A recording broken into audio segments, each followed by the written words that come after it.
Hi, I'm Andrea Genevieve, and thanks so much for joining me today as we learn about this week's must-have app.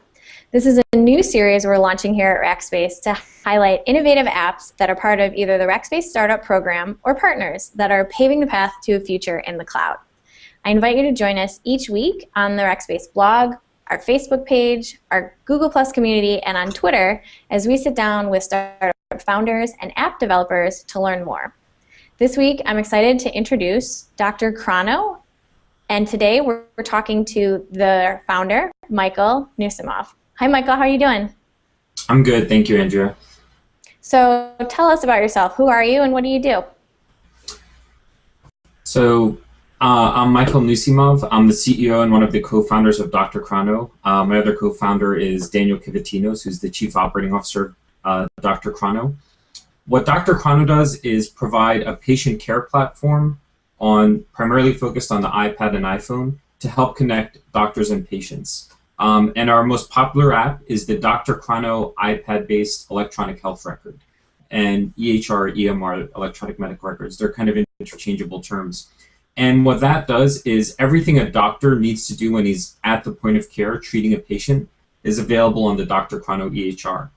And the iPad app has been out for about 3 years, and it's certified by InfoGuard Labs for meaningful use, which is a government incentive program the federal government set up to pay every doctor who adopts an electronic health record like drchrono $44,000 in incentives. And this app is completely free. You can download it from the iTunes App Store right onto your iPad or iPhone, and that app itself, that's completely free, you could download and register in about a minute. Just a completely free version allows the doctor to collect $44,000 in government incentives through Medicare and about $63,000 through Medicaid incentives. That's the main point of our platform. That's the most popular, and it's kind of the tip of our spear where that grabs a lot of doctors' attention. We have over 44,000 doctors who have downloaded and registered on our free iPad EHR and are using it. But the way we monetize is with the freemium model. We also have drchrono.com, which is a web-based SaaS service that the doctor and especially his back office staff, we're primarily focused on ambulatory doctors and smaller 1 to 10 doctor practices, which is how 80% of the care outside of hospitals is given in the US. So all of his staff members and his medical biller and his scheduler and his physician assistant will primarily be using drchrono.com, the website, to do all of his scheduling and medical billing and accounting. And we charge for some of those back office services, especially medical billing, which is an existing cost center for doctors. So doctors can sign up for one of our monthly SaaS plans to take over all of these kind of back office medical billing and scheduling tools and some other enhanced productivity tools. For instance, we integrated a very complex medical speech-to-text engine directly into our iPad EHR, and that's one of the paid upgrades. Very cool. And in addition, we've sure. No, go ahead. I was going to say we just launched OnPatient, which is a bunch of tools for patients, and I think we're kind of a two-stage rocket at drchrono. The first stage is to build really good apps for doctors and get them using this platform, and the second stage is we're launching a lot of great apps for patients. So we have onpatient.com, which is a patient portal, and it's also growing into a full-fledged personal health record for patients, where we have over 2 million patients under the care of doctors who are using our platform, so that those patients can go to onpatient.com or also download our OnPatient PHR iPhone app and interact with their doctor through that, and also start recording their own health data and sharing that data with other doctors. So I think that's kind of the second stage of the company that we're going into, where, in order to really engage people with their health, we're trying to connect them with their doctors, and that's a really good starting point to get patients engaged. Definitely. And this is really a growing space right now. So can you tell us the story of how this business started? What's your background? Do you have a background in health and medicine? No, I actually don't. So me and my co-founder, we've known each other for about 15 years. We went to college together at SUNY at Stony Brook University on Long Island, New York. So we've been good friends for a long time. And after school, we both went to go work in different positions as software developers and engineers. And about 4.5 years ago, my father became quite ill, and I was living nearby him in New York. Now I took some time off work and was going to a lot of doctors' offices with him. And since then, he's doing a lot better. He's kind of retired down in Florida. Good. His health is a lot better. But at the time, I spent, several months just going every day, helping him go to doctor's visits and making appointments for specialists and trying to help him manage his care. And, when I went into the doctor's offices at the lower end, as I mentioned before, most healthcare outside of hospitals is given through smaller private physician practices. So these smaller doctors, one or two doctors who've set up, in New York, it's kind of an archetype. They have a nice office on Park Avenue because the residents in those nice buildings don't want like grocery stores in their storefronts, so they have doctors' offices there. And there's a lot of really good doctors there, but you'll go in there, they have a lot of staff members supporting them. There may be a computer at the front desk to do some light scheduling or something, but all of the medical records are in paper. When you're sitting down with the doctor in the exam room, they'll have this thick manila folder filled with all of these faxes and scraps of paper. And my father had, many doctors, and they all had this kind of same manila folder that was lots of paper. And even my father at the time, which is very common for a lot of seniors, was taking over 20 prescription drugs, which is a lot of drugs, and every single one of those drugs could interact with another drug to produce side effects, some mild, some very severe, and several drugs together could produce really severe side effects. And no matter how ill you are, when you go to your doctor, you still only get 20 minutes for your visit. That's the most common visit length. And over half of that visit would be spent managing his med list. And the doctor would sit there and look at, these 20 or so prescription drugs and say, what are you taking different from last time? Why are you taking this? What are these side effects? Are you suffering from symptoms of your illness, or are these possible side effects? Some of the side effects of drugs, for instance, they would give him certain drugs together in the evening to help make him sleepy, to help him sleep better through the night. So it's a very complex thing. They've got 20 minutes. They have no electronic tools to help him. And at the other end of the spectrum, we went to Cornell Medical Center in New York, which is a really world-class healthcare facility, really some of the best doctors you'll find anywhere. And they had kind of a big enterprise EMR that the hospital was using that was being used in their clinics. And I remember it was a specialty visit we waited 4 months to go to. And during the whole 20-minute visit, the doctor kind of spent about 20 minutes with his back facing us, typing away at the EMR that was kind of built into the wall. And just for 20 minutes kind of throwing care over his shoulder. And we could see, I was in the exam room with my father, I could see the screen he was using. And it was just this very big enterprise software looking product. It looked like something that was built on like Windows 2000 that had a lot of like default Windows form elements, a lot of pop-ups. It was really distracting software. I couldn't tell what was going on. The doctor who was trained on the system was really engaged. He was kind of really engaged with the system. You really had to concentrate, He gave good medical care, but it really robbed something from the bedside manner. And even my father, as we were leaving, he was like, I can't believe we waited like 3 months for this appointment, and the guy didn't even look at us. And it was just, there was a real gap in the EHR space. And about 4.5 years ago, EHR adoption among doctors was somewhere under 3% who were using any kind of EHR outside of hospitals. Hospitals had really high EHR adoption and EMR adoption from large vendors. So all of the big companies in this space were making all of their revenue selling systems, these large $20, $50 million systems in the tens of millions of dollars to large hospitals. And maybe the doctors there would use it. And for the smaller doctor, these vendors were kind of scaling down their large enterprise systems and saying, hey, we'll sell you a $50,000 system, and it's kind of a scaled down version. You need some servers in your office. And for a 1 or 2 doctor practice, and doctors are really intelligent people and making a lot of money and providing a lot of value in their practice, but to have to hire an IT guy and host their own servers, to use software that, and it was very common in enterprise software as well, even looking at different areas, when something's designed for a large enterprise like a hospital,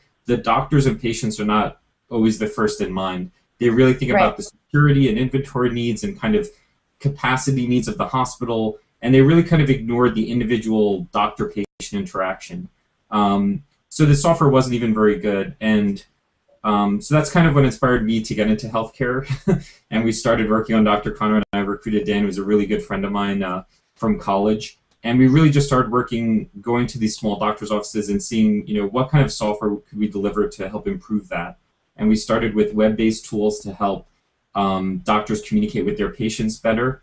And when the iPad came out, we kind of built all of our clinical tools for the ground up on that new platform, because we saw a lot of promise in it. It just made a lot of common sense that instead of having your back turned to your patients, you could hold up this kind of lightweight device that costs about $500 and had a 10-hour battery life. It's just kind of a really revolutionary hardware device. And all of that data at the point of care is backed up by our cloud services. So it's not just a lightweight app. Even though we use that as our distribution method, and it's super easy for a doctor to download a free app and start using it, but it's backed up by our very serious cloud services that can do all of the heavy lifting they need in their practice. Which leads me to my next question. Can you tell us a little bit about the technology that you're using or the technology that you're relying on to run this app, including the cloud that you just mentioned? Sure. So at the front end, I think our most distinctive feature is that we really focused on building native apps for the iPad. So using Objective-C and Objective-C++, really using the native capabilities of the hardware there. And I think that's huge. And it shows in a dozen little ways in the app. When you really build native apps instead of mobile websites or mobile optimized websites or ported apps, we're able to do things like have really good drawing capabilities on the iPad, have a really powerful medical speech-to-text engine that is built in there that uses the speakers to let the doctor do a really good dictation workflow while they're working that's HIPAA compliant and compliant with like the needs of doctors.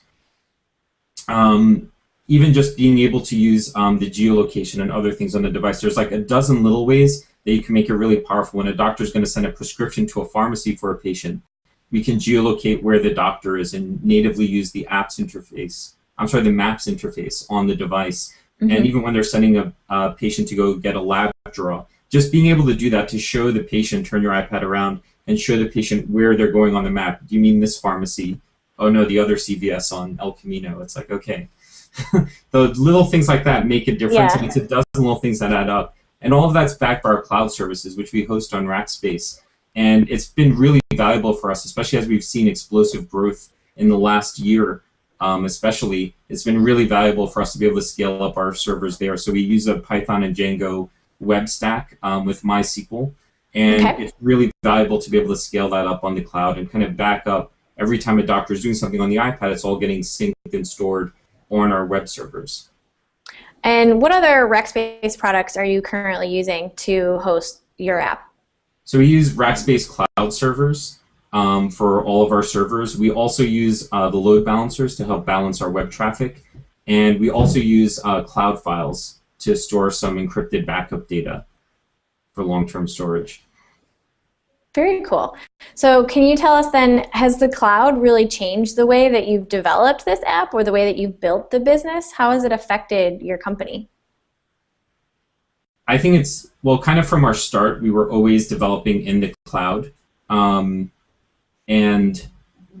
I think that's just to compare us to a lot of our competitors, I might have mentioned earlier that, you know, when a doctor was looking to adopt software for his practice, it was looking at a $100,000 upfront investment where they would have to go and buy their own servers and hire an IT person to come into their office, set up the servers, connect them to power, secure them, install software. So it was kind of a lot of work, and most doctors didn't bother. So I think being natively a cloud service, first it really helped us scale from like a bootstrap startup into a larger venture-backed company because we're able to add a few servers to start and really scale up. But it also just helps us pass on those cost savings to doctors. As I said, our EHR product is completely free, and we can do that because we don't have, you know, first to have the doctor host hardware, but it also just helps us scale up and have a very low incremental cost for new users. Right, you don't have the physical hardware that people have to worry about with that type of investment. So your app deals with data. Can you tell me how valuable is data to your app and how you're using data or even your consumer data or privacy issues? Because I'm sure that has to be a concern being in the health industry. Yeah, the data is incredibly important to our customers, and I see the role of drchrono is safeguarding that data for our customers. I mean, this is replacing, if you've ever gone into a small private practice or any doctor's office or even hospitals, it's kind of more visible in private practices. They have giant record rooms. Even hospitals that have EHR systems or EMR systems, they have these giant record rooms that are probably more hidden away in vaults there with just thousands and thousands of manila folders. And in a small doctor's office, you really notice it. Just all their files are just sitting there, you know, maybe in a locked cabinet. It usually takes up a whole room. So all of that data is we're letting doctors digitize all of that and just store it completely in our services. So it's incredibly important for the doctors. That's, you know, all of their patients that they're caring for, that's all of their healthcare data. And they want to make sure it's stored and backed up so they'll always have access to it and it's never lost so they can treat their patients. And also it's critically important that we secure that data and keep it safe from, you know, hackers or any malicious intent, you know, people's health records. A good anecdote I could give you is, if someone saw your bank balance today or when you were 20 years old, they wouldn't care if you only had $1,000 in the bank. 10 years later, you could be a millionaire. You could be really successful. Mm-hmm. But, if at the age of 20 years old you're diagnosed with a congenital heart defect, that will probably follow you around the rest of your life. It really matters 10, 20 years later. So the privacy of that information is more important than anything else. That's the kind of private healthcare data that you really don't want getting out there. That could really, haunt someone and be used against them. And your health data kind of follows you around forever, even more so than financial data. So it's really critically important. I would, give a good call to RackSpace for using their cloud services because of all the security audits they do in their data center. It helps us maintain our HIPAA compliance and all of our security compliance that we need to maintain for our customers dealing with very sensitive health data. And the support staff has always been really great helping us with our security concerns and security audits. So yeah, data is definitely of vital importance for both storing it for our customers and also safeguarding it. Well, that's excellent to hear. I'm glad that we are doing everything we can to help you with your clients and your customers. So you talked about this a little bit about your competitors and the way that offices are maintaining health records right now. What is maybe one or two reasons why, from a consumer perspective and from a medical professional standpoint, why should somebody use your app? What are the big takeaways in compared to the traditional way of doing things? Yeah, and the traditional way of doing things for doctors still, and I often tell people our biggest competitor when we're dealing with an individual doctor is still, paper and pencil and pen and their fax machine, the way they've been doing things for the last 30 years, which is just very heavily paper-faced. And doctors' offices, even today, over 50% of the ambulatory doctors' offices in the U.S. haven't yet chosen an EMR or EHR. And over 50%? That's a huge number. Yeah, 50%, and they're kind of required by the government over the next 2 or 3 years to adopt these systems. They're getting these incentives, but kind of following the incentives, starting at about 2 or 3 years out, will be penalties where the doctors will start getting less money from Medicare and Medicaid, and private insurers will probably follow. So if they don't, see the light of, hey, there's this great incentive in technology, they'll start feeling the heat from the government. So the door is closing on them. So the doctors are forced into this rapid adoption. But even though $44,000 is a lot of money for most doctors, just changing their workflow, if they're not able to see as many patients as they used to, and they have a transition period, it really hurts their business. So I do think that's one of our biggest challenges for doctors is to make the technology easy to use and simple and easy to understand, provide them good training and support so that, doctors and their staff who have been, it's very easy to have a paper-based workflow because even if you're not good at it, you're able to at least write everything down and look at it later. It's very expensive. But against, so doctors are slowly coming around to that, and doctors are always like, I have to click 2 buttons. I used to just scribble something really illegible on a chart or this prescription. And I knew what it meant, yeah.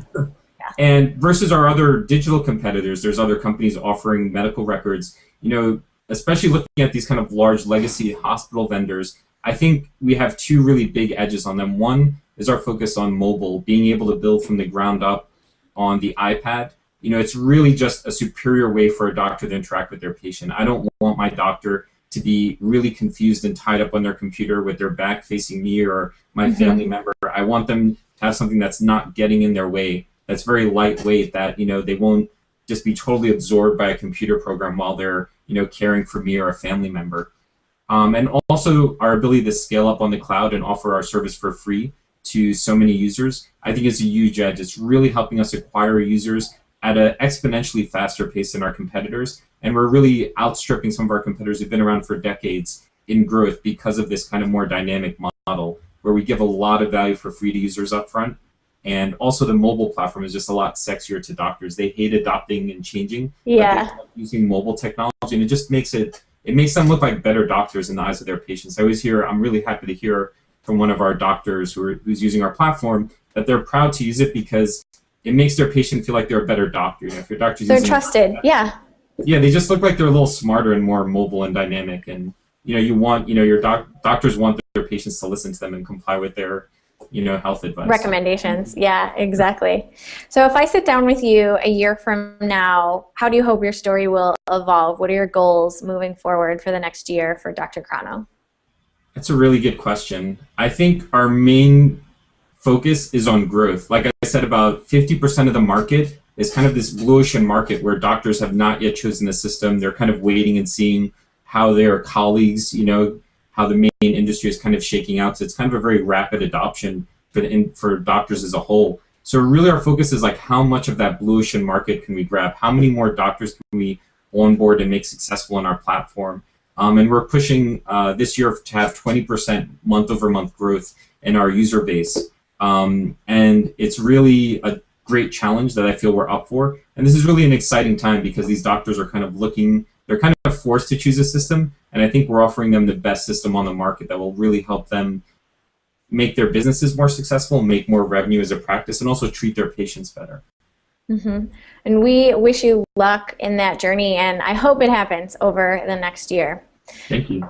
So before we leave today, I just wanted to hear from you. If someone wants to download your app, where can they find it? Or if they would like some more information about your desktop application or the mobile application, can you tell us where can we read more or find more about drchrono? Sure. So any doctor or healthcare professional, they can go to the iTunes App Store or on their iPad or iPhone and search for drchrono, or even just search for the word EHR. We're usually the top result there, and you could download the drchrono EHR. And for patients, we kind of have these brand new kind of cutting edge patient tools. So you can go to onpatient.com and sign up there, or search for OnPatient on your iPhone or iPad and Android phone as well, and just download our OnPatient app, which is kind of our bleeding edge personal health record. So patients can start downloading that app and trying it out. And we have some cool features there for patients to start using, start recording their healthcare data and share it with their doctor. And even on the iPhone, pull in data from some FDA-approved devices like blood pressure cuffs and scales and blood sugar readers. There's some really exciting stuff that's coming out for patients, and I think will advance a lot over the course of the next year as well.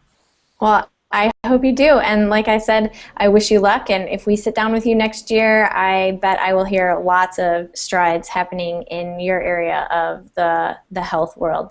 So thank you so much, Michael. I appreciate it. And we thank you for joining us today.